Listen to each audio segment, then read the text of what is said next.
मैं वोट चोरी के मुद्दे पर हम लोग का स्टांस जो है वो बिल्कुल क्लियर है पहले दिन से। ये बिहार का मुद्दा नहीं है।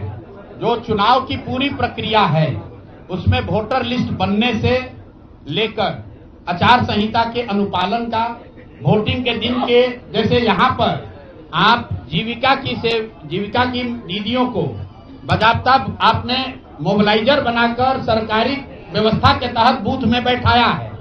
तो पूरे वोटर लिस्ट बनाने की प्रक्रिया, आचार संहिता के अनुपालन की प्रक्रिया, वोटिंग के दिन जो हो रहा है वो, उसमें सरकारी तंत्र का इस्तेमाल, दुरुपयोग या उपयोग, और वोटिंग के बाद जो महाराष्ट्र से लगातार दिख रहा है कि अंतिम 2 घंटे में 15%, 20% एक्स्ट्रा वोट होना, फिर चुनाव आयोग का उसका डिटेल नहीं जारी करना और 3 दिन के बाद ये बताना कि इतना वोट हो गया। ये बड़े मुद्दे हैं। हम लोग बहुत छोटी पार्टी हैं, हम लोग को तो इतना नहीं ताकत है, लेकिन आपके माध्यम से मैं ये जरूर देश के विपक्ष को ये कहना चाहूंगा कि इस पर गंभीरता से बात करने की और इसको जरूरत पड़े तो सुप्रीम कोर्ट में ले जाने की जरूरत है कि आज की तारीख में, आज की स्थिति में जो आचार संहिता पहले से बना हुआ है वो कितना कारगर है या नहीं कारगर है।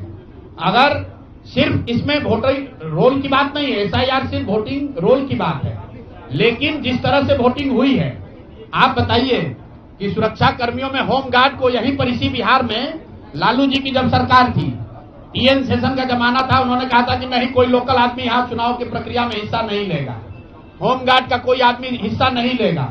उसी बूथ पर आप आज के चुनाव आयोग ने उस जीविका दीदी को बैठाया है जिसको एक तरीके से सरकार ने कॉन्ट्रैक्ट दिया है कि आपको इतने लोगों को वोट दिलवाना है। मैं आपको एक उदाहरण देता हूं। मधुबनी विधानसभा क्षेत्र है, मैं डिटेल में नहीं जाना चाहता था लेकिन आप कुरेद रहे हैं।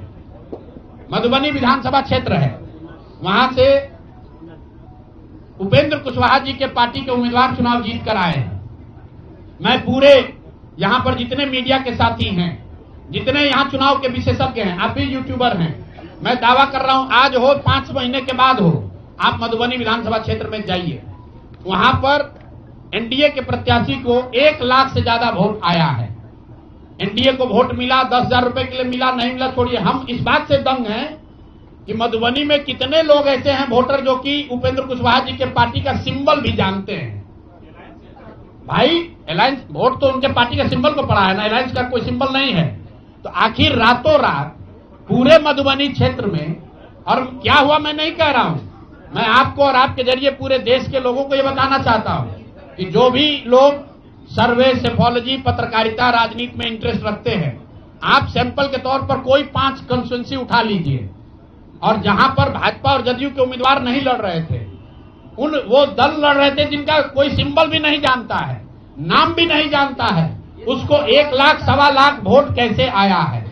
हमारे पास कोई प्रमाण नहीं है कि वो वोट कैसे आया, लेकिन राजनीतिक सामाजिक क्षेत्र में जुड़े होने के नाते ये आश्चर्य का विषय है कि जिस मधुबनी क्षेत्र में लोग ये नहीं जानते हैं कि कौन सा प्रत्याशी लड़ रहा है, कौन सा पार्टी लड़ रही है, उस पार्टी का सिंबल क्या है, उसको 1.25 लाख वोट आया है।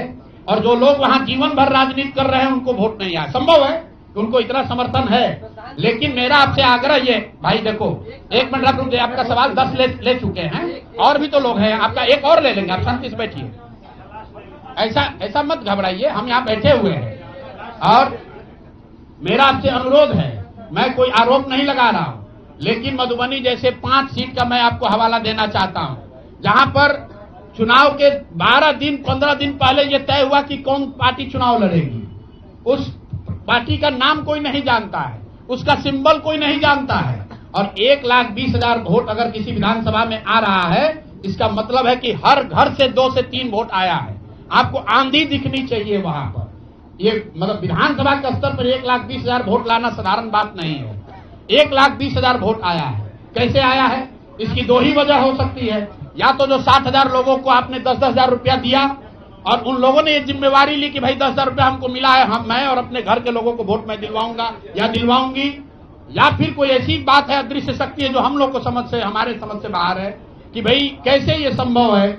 और मैं ये नहीं कह रहा हूं कि वहां वोट कैसे पड़ा, मैं आपको खुली चुनौती दे रहा हूं, आज चलिए मधुबनी। मैं 3 दिन से प्रेस इसलिए नहीं कर रहा हूं कि मैंने अपने लोगों को वहां भेजा है।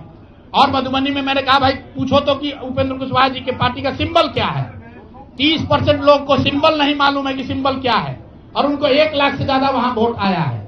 मुझे उपेंद्र कुशवाहा जी से कोई लड़ाई नहीं है, उनको उनके पार्टी के प्रत्याशी से कोई मुझे लेना देना नहीं है।